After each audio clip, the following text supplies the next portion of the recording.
सदियों से नदियों का इस्तेमाल यात्रियों और सामान की आवाजाही के लिए किया जाता रहा है।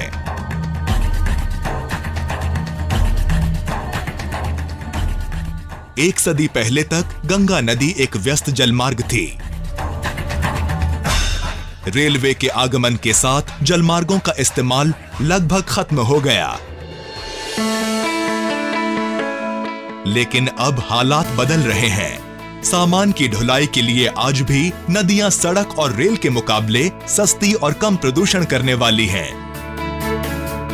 कई विकसित देश भारी माल की ढुलाई के लिए अंतर्देशीय जल परिवहन का बड़े स्तर पर उपयोग करते हैं। अब भारत सरकार अंतर्देशीय जल मार्गों के विकास को बढ़ावा दे रही है, जिससे कि एक मजबूत परिवहन नेटवर्क तैयार हो सके। पोत परिवहन मंत्रालय ने सागर माला कार्यक्रम के तहत कई योजनाएं शुरू की हैं, जिससे जल परिवहन को नई ऊर्जा मिली है। 12 अप्रैल 2016 को ऐतिहासिक नेशनल वाटरवेज एक्ट 2016 लागू हुआ, जिसके तहत देश भर में 111 राष्ट्रीय जलमार्गों की घोषणा हुई। मौजूदा 5 जलमार्गों के अलावा 106 नए जलमार्ग घोषित किए गए। भारत सरकार जल मार्ग विकास परियोजना के तहत राष्ट्रीय जल मार्ग को विश्व बैंक के तकनीकी और आर्थिक सहयोग से विकसित कर रही है। इसके तहत वाराणसी से हल्दिया के बीच 1391 किलोमीटर लंबे हिस्से पर काम चल रहा है।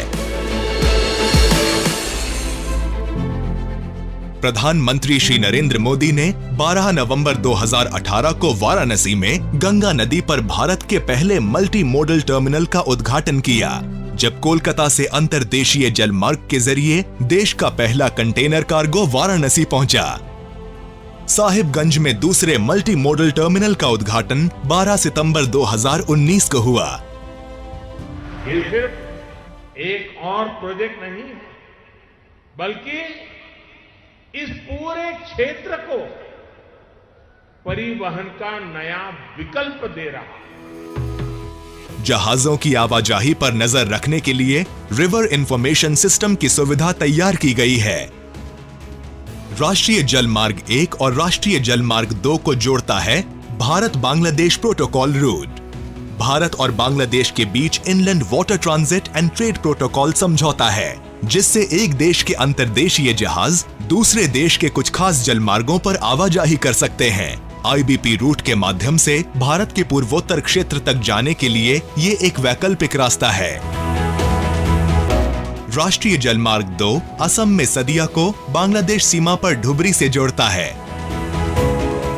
सरकार ने महत्वपूर्ण मार्गों पर roll on roll of services शुरू की है, जैसे कि यह रोरो सेवा, जो कि असम के निमाटी और माजुली द्वीप के बीच चलती है। इस जलमार्ग के शुरू होने से दोनों जगहों की बीच की दूरी घटकर महज 12.7 किलोमीटर हो गई है। पहले तेजपुर पुल के रास्ते इन जगहों के बीच की दूरी 423 किलोमीटर थी। राष्ट्रीय जलमार्ग 3 दक्षिणी राज्य केरल में है। IWAI ने NW3 पर 9 टर्मिनल विकसित किए हैं। इस जलमार्ग पर प्रतिवर्ष लगभग 10 लाख टन कार्गो की आवाजाही होती है और 24 घंटे नेविगेशन एड की सुविधा है।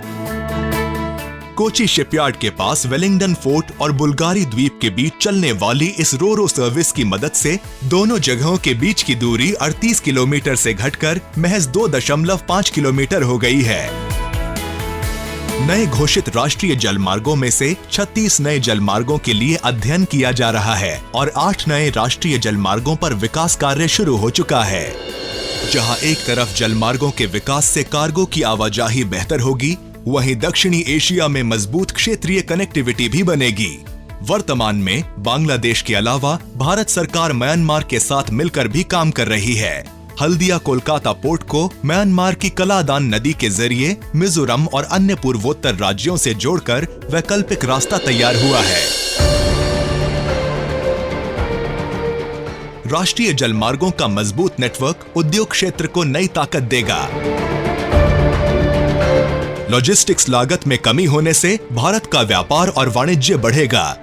लोगों को नौकरियां मिलेंगी और क्रूज पर्यटन जैसे रोजगार के नए अवसर होंगे। सड़कों और रेल से बोझ हटेगा, जिससे प्रदूषण में कमी आएगी। किसानों और छोटे व्यवसायों को मदद मिलेगी, जिससे आसपास के क्षेत्रों का विकास होगा।